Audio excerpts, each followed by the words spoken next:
Hello friends, welcome to Bismi சமையல். இன்றைக்கி நம்ம வீடியோவில் எல்லாருக்கும் தேவைப்படக்கூடிய ரொம்ப யூஸ்ஃபுல்லான கிச்சன் டிப்ஸ் மற்றும் வீட்டு குறிப்புகள் தான் பார்க்க போகிறோம். இந்த வீடியோவில் நான் சொல்லக்கூடிய டிப்ஸ் எல்லாமே உங்களோட அன்றாட வாழ்க்கையில் டெய்லி தேவைப்படக்கூடியதாக இருக்கும். என்னென்ன டிப்ஸ்ன்னு பார்க்குறதுக்கு முன்னாடி நீங்கள் நம்மளோட வீடியோவை இப்போ தான் ஃபஸ்ட் டைம் பார்க்குறீங்கன்னா நம்மளோட பிஸ்மி சமையலுக்கு சப்ஸ்கிரைப் பண்ணுங்கள். நம்ம சேனலில் ஏற்கனவே கிச்சன் டிப்ஸ் மற்றும் வீட்டு குறிப்புகள் பற்றி நிறைய வீடியோஸ் போட்டிருக்கோம். அந்த வீடியோஸையும் நீங்கள் செக் பண்ணி பாருங்கள். இப்போ நம்ம ஃபஸ்ட்டு டிப் என்னங்கிறத பார்க்கலாம். நம்ம வீட்டில் முட்டையெல்லாம் வேக வைக்கும்போது பார்த்திங்கன்னா ஒரு சில நேரங்களில் முட்டை தண்ணியில் நல்லா கொதிச்சுட்டு இருக்கும்போது முட்டையில் டக்குன்னு விரிசல் விழுந்துடும். நம்ம முட்டையை நல்லா செக் பண்ணி தான் போட்டிருப்போம். முட்டையில் எந்த வித விரிசலும் இருந்திருக்காது. ஆனால் தண்ணி நல்லா கொதிக்கும் போது முட்டையில் விரிசல் விழுந்து முட்டையோட வெள்ளைக்கரு எல்லாமே தண்ணியில் ஃபுல்லாக கலந்துரும். அது மட்டும் இல்லாமல் முட்டை நல்லா வெந்ததுக்கப்புறமா அந்த ஓடை உரிக்கும் போது நமக்கு சரியாகவே உரிக்க வராது. ஒரு சில நேரங்களில் முட்டையும் சேர்ந்தே நமக்கு பிஞ்சிக்கிட்டு வர மாதிரி இருக்கும். ஸோ இதுக்கு ஒரு சூப்பரான ஐடியா இருக்குது. முட்டையை நீங்கள் ஃப்ரிட்ஜில் இருந்து வெளியில் எடுத்து உடனே வேக வைக்கக்கூடாது. ஃபஸ்ட்டு வெளியில் வச்சு ஒரு 10 நிமிஷத்துக்கு அப்படியே விட்டுருங்க. ரூம் டெம்பரேச்சருக்கு வந்ததுக்கப்புறமா நீங்கள் வேக வைக்கலாம். இந்த தண்ணிலேயே நம்ம வெங்காயத்தோட தோலையும் சேர்த்துக்கலாம். நம்ம வீட்டில் டெய்லியுமே சமையலுக்காக வெங்காயம் உரிப்போம் இல்லையா? ஸோ அந்த தோலை நம்ம யூஸ் பண்ணிக்கலாம். இது நல்லா கொதிக்கும் போது தண்ணியோட கலரும் நமக்கு மாறும். அது மட்டும் இல்லாமல் இந்த முட்டையோட ஓடுமே மஞ்சள் கலராக மாறும். ஸோ இதனால் உள்ளே இருக்கக்கூடிய முட்டையோட கலருமே நமக்கு மஞ்சள் கலர் ஆயிருமோ நீங்கள் யோசிக்கலாம். ஆனால் கண்டிப்பாக கிடையாது. முட்டையோட ஓடு மட்டும்தான் உங்களுக்கு கலர் மாறுமே தவிர உள்ளே இருக்கக்கூடிய முட்டை கலர் மாறாது. ஒரு 10 நிமிஷம் நல்லா கொதிச்சதுக்கப்புறமா ஸ்டவ் ஆஃப் பண்ணிவிட்டு இதை ஆற விட்டுருங்க. எந்த முட்டையிலையுமே விரிசல் விழலை. இதை நான் உங்களுக்கு உரிச்சு காட்டுறேன் பாருங்கள் எவ்வளோ ஈஸியாக உரிக்க வருதுன்னு. முட்டையோட ஓடு கொஞ்சம் கூட ஒட்டாமல் நல்ல ஈஸியாக உரிக்க வரும். அடுத்து முட்டை வேக வச்ச இந்த தண்ணியுமே நீங்கள் வேஸ்ட்டாக கீழே கொட்டிடாதீங்க. வெங்காயத்தூள் முட்டை ஓட்டில் இருக்கிற சத்து எல்லாமே இது தண்ணியில் இறங்கியிருக்கும். ஸோ இதை நம்ம செடிகளுக்கு ஊற்றலாம். உங்கள் வீட்டில் மணி பிளான்ட் இல்லை ரோஜா செடி எது வச்சுருந்தாலும் தண்ணி நல்லா ஆறுனதுக்கு அப்புறமா இதை நீங்கள் ஊற்றிக்கலாம். ஸோ உங்கள் வீட்டில் இருக்கக்கூடிய செடியுமே நல்லா தழைச்சி பசுமையாக வளரும். கண்டிப்பாக ட்ரை பண்ணி பாருங்கள். ஸோ இந்த டிப் உங்களுக்கு யூஸ்ஃபுல்லாக இருந்திருக்கும்னு நினைக்கிறேன். இப்போ நம்ம அடுத்த டிப் என்னங்கிறத பார்க்கலாம். நம்ம வீட்டில் இட்லி தோசை கரைச்ச மாவெல்லாம் காலி ஆயிடுச்சு அப்படின்னா அந்த மாவை ஸ்டோர் பண்ணி வச்சுருந்த டப்பாவில் அடியில் சைடெல்லாம் மாவு கொஞ்சம் கொஞ்சமாக அங்கங்கே ஒட்டிகிட்டு இருக்கோம் இல்லையா? இதை நம்ம அலசி ஊற்றிட்டு சோப் போட்டு கழுவி வச்சுருவோம். ஆனால் இந்த மாவை கூட நம்ம வேஸ்ட் பண்ணாமல் ஒரு சூப்பரான விஷயத்துக்கு யூஸ் பண்ணிக்கலாம். இங்கே பார்த்தீங்கன்னா நான் ஒரு பாத்திரம் எடுத்திருக்கேன். இந்த பாத்திரத்தோட அடியில் காப்பர் இருக்குது. ஸோ இந்த காப்பரை க்ளீன் பண்ணுறதுக்காக தான் நம்ம இந்த தோசை மாவை யூஸ் பண்ண போகிறோம்.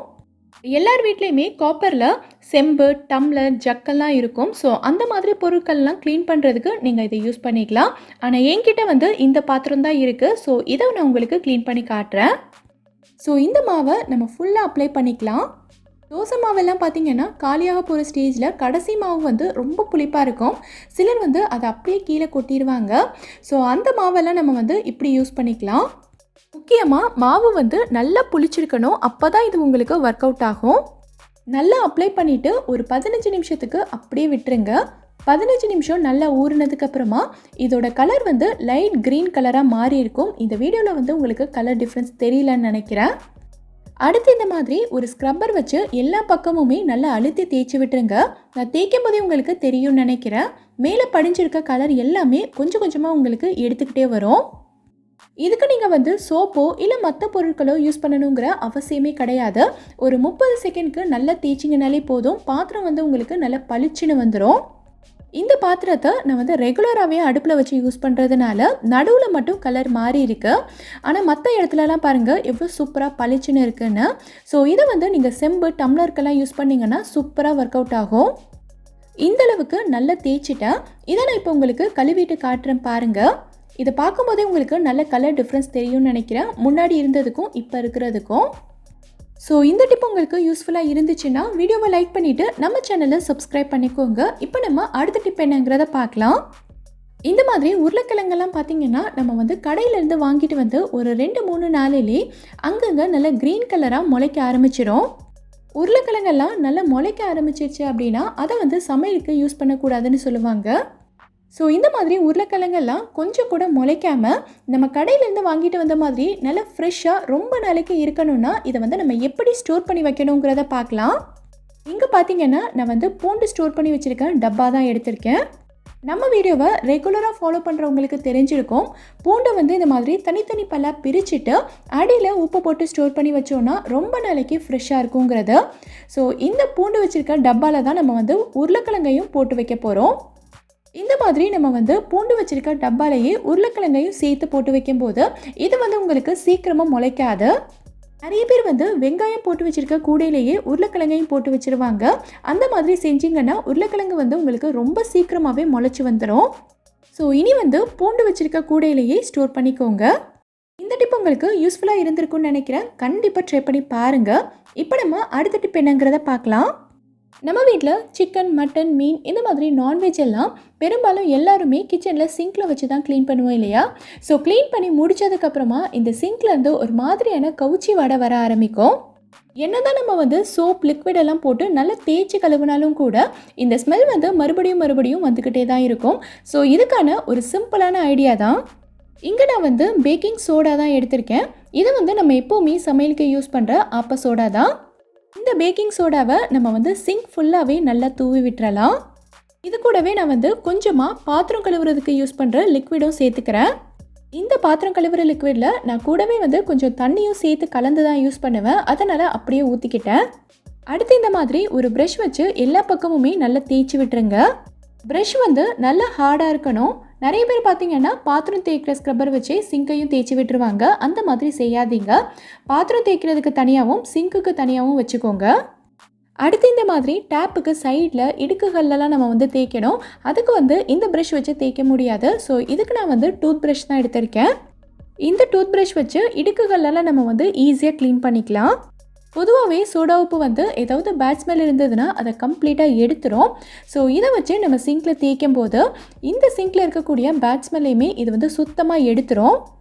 நல்லா தேய்ச்சிட்டு தண்ணி ஊற்றி கழுவிட்டிங்கன்னா போதும். சிங்கில் இருந்து எந்த ஒரு பேட் ஸ்மெல்லுமே வரவே வராது. அதே மாதிரி நம்ம சிங்க்குமே நல்லா பளிச்சுன்னு பார்க்குறதுக்கே புதுசு மாதிரி இருக்கும். இந்த டிப் உங்களுக்கு யூஸ்ஃபுல்லாக இருந்திருக்கும்னு நினைக்கிறேன். யூஸ்ஃபுல்லாக இருந்ததுன்னா வீடியோவை லைக் பண்ணிவிட்டு நம்ம சேனலை சப்ஸ்கிரைப் பண்ணிக்கோங்க. இப்போ நம்ம அடுத்த டிப் என்னங்கிறத பார்க்கலாம். நம்ம வந்து இஞ்சி எல்லாம் கடையிலேருந்து வாங்கிட்டு வந்தோம் அப்படின்னா வீட்டுக்கு வந்ததுமே கவர்லேருந்து இந்த இஞ்சி எல்லாத்தையும் டப்பாக்கு மாற்றிட்டு அதை நம்ம ஃப்ரிட்ஜில் எடுத்து வச்சு ஸ்டோர் பண்ணி டக்குன்னு வேலையை முடிக்கிறதுக்கு தான் பார்ப்போம்.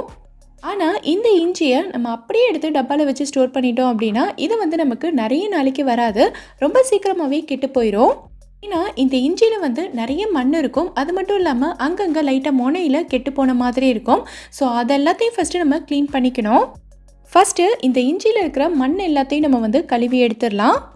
நீங்கள் வந்து அப்போவே இந்த மாதிரி தேய்ச்சி விட்டு கழுவி எடுக்கிறதா இருந்தாலும் ஓகே தான். இல்லை இந்த இஞ்சியை நீங்கள் வந்து தண்ணியில் அப்படியே ஒரு 5 நிமிஷத்துக்கு ஊற போட்டுட்டீங்க அப்படின்னா இந்த மண் எல்லாமே உங்களுக்கு ஈஸியாக கலண்டு வந்துடும். நீங்கள் டக்குன்னு கழுவி எடுத்துடலாம்.